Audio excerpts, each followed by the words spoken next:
Perkenalkan, nama saya Martari Asa dari mahasiswa IKIP PGRI Pontianak, jurusan Pendidikan Bahasa dan Sastra Indonesia dengan NIM 3118100037. Tujuan saya membuat video ini untuk memenuhi UTS mata kuliah Sosiolinguistik. Dosen pengampu Ibu Mestrianti Hartati, Magister Pendidikan. Nah, di sini saya akan menjelaskan tentang pengertian sosiolinguistik. Apa itu sosiolinguistik? Sosiallinguistik adalah kajian yang menyusun teori-teori tentang hubungan masyarakat dengan bahasa. Sosiolinguistik juga mempelajari dan membahas aspek-aspek kemasyarakatan bahasa, khususnya perbedaan yang terdapat dalam bahasa yang berkaitan dengan faktor-faktor kemasyarakatan. Nah, yang kedua, manfaat sosiolinguistik.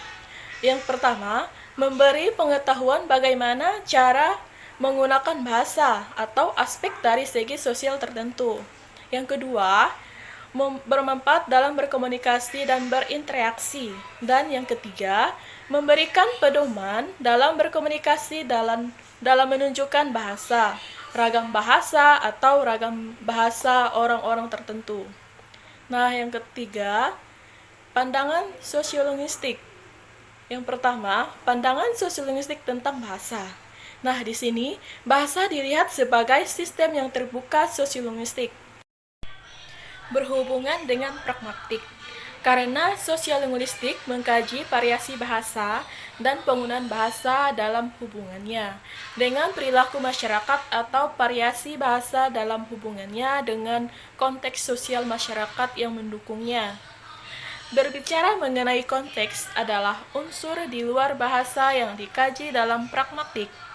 Nah, sosiolinguistik tidak hanya memandang bahasa sebagai alat komunikasi atau menyampaikan pikiran, karena yang menjadi sorotan dalam sosiolinguistik siapa yang berbicara, menggunakan bahasa apa, kepada siapa, dan apa tujuannya.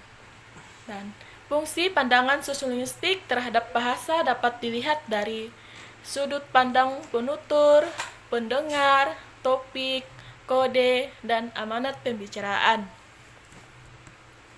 Kemudian, perbandingan pandangan tersebut dengan pandangan cabang lainnya.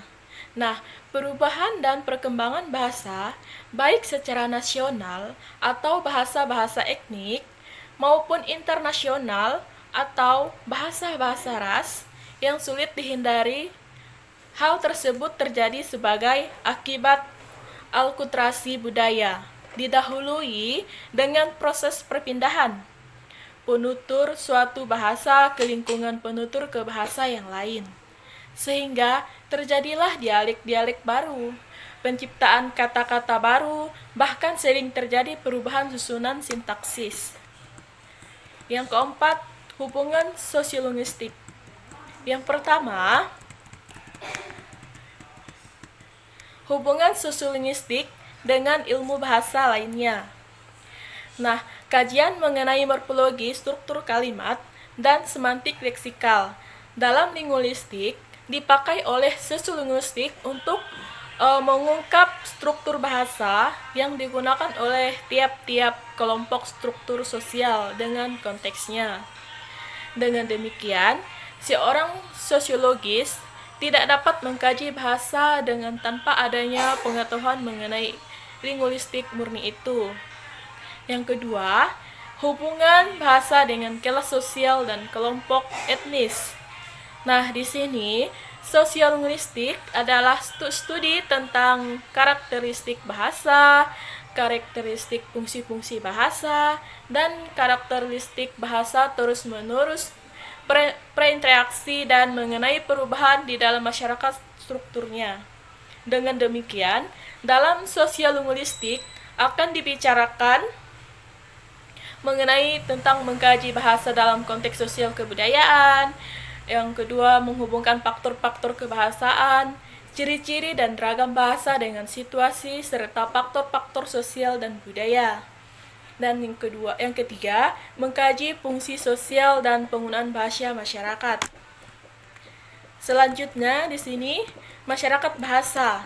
Nah, masyarakat bahasa di sini adalah sekumpulan manusia yang menggunakan sistem syarat bahasa yang sama dan sekelompok orang yang menggunakan bahasa yang berbeda dengan syarat di antara mereka terjadi saling mengerti. Yang pertama, sebahasa dan saling mengerti. Yang kedua, sebahasa tapi tidak saling mengerti. Dan yang ketiga, berbeda bahasa tapi saling mengerti. Nah, sekian dari materi saya. Kurang lebihnya saya mohon maaf. Selamat siang.